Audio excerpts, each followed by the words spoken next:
L'image du Japon est celle d'un pays futuriste et de haute technologie, mais c'est en réalité un pays jouissant d'une nature abondante. Environ les 2/3 du territoire sont couverts de forêts, l'un des ratios de zones forestières les plus élevés du monde. Cependant, les forêts japonaises n'ont pas toujours été abondantes. Les forêts ont été exploitées et défrichées pour fournir des matériaux de construction, des combustibles et des engrais pour la vie de tous les jours, ainsi que pour augmenter la superficie des terres agricoles. Dans le domaine industriel, les forêts et le bois étaient fortement exploités pour fournir le combustible nécessaire à l'affinage des métaux et à d'autres usages. Cela a provoqué une réduction de la superficie forestière qui ne représentait alors plus qu'environ la moitié de la surface totale du territoire. En réponse aux fréquentes inondations par conséquence des forêts dénudées, le gouvernement a promulgué la loi sur les forêts en 1897. Des mesures telles que la création d'un système de protection des forêts ont abouti à une réglementation à grande échelle de l'exploitation forestière. Après 1950, durant près de 2 décennies, les forêts décimées ont fait l'objet d'un reboisement intensif sur plus de 300 000 hectares par an. À l'échelle mondiale, nous perdons des forêts depuis des décennies. La conservation des forêts existantes, en particulier les forêts tropicales, est maintenant désignée comme le REDD+, mesure visant à réduire les émissions de CO2 par la conservation des forêts dans les pays en développement, dans le cadre des discussions sur le changement climatique, et cette importance est clairement énoncée dans l'accord de Paris. Ce problème ne peut plus attendre.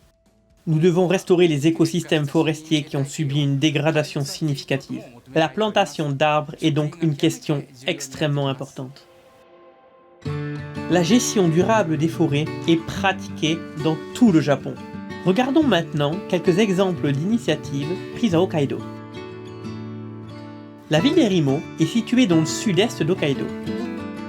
La ville d'Erimo est un lieu où il y a des vents violents. Dans de telles conditions, une fois les forêts perdues, il n'est pas évident qu'elles puissent récupérer.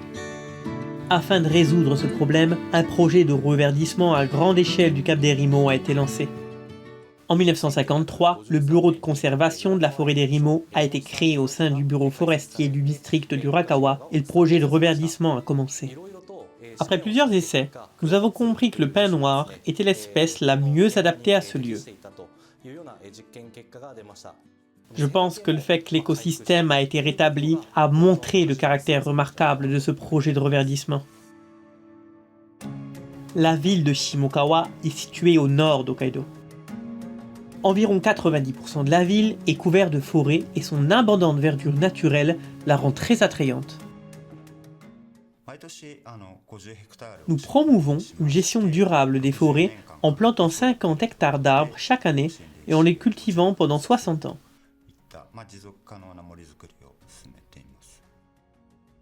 La ville de Shimokawa est très appréciée pour de tels développements forestiers et pour ses nombreuses initiatives. Elle a reçu le premier prix lors de la première édition du prix japonais des objectifs de développement durable.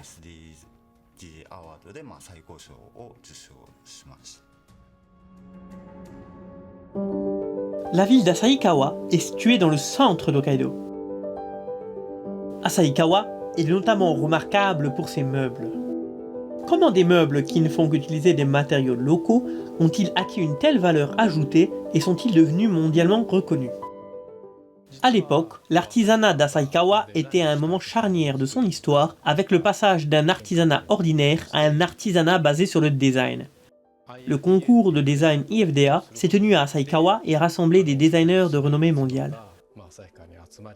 Nous nous engageons à utiliser les arbres d'Hokkaido et à fabriquer des meubles de grande qualité qui font appel à l'expertise d'Hokkaido.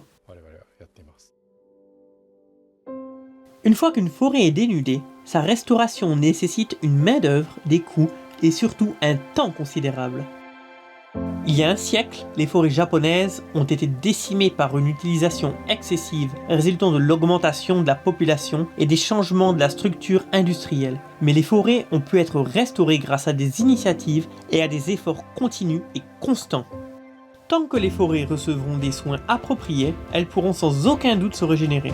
Lorsqu'elles sont utilisées de manière durable, elles remplissent de multiples fonctions et ont un impact économique positif sur les régions.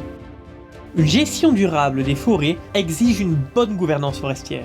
Elle exige également la mise en place d'un système juridique équitable avec une mise en œuvre effective ainsi que la participation, la compréhension et la coopération des diverses parties prenantes. Planter des arbres, en prendre soin, entretenir les forêts, couper des arbres, en planter à nouveau.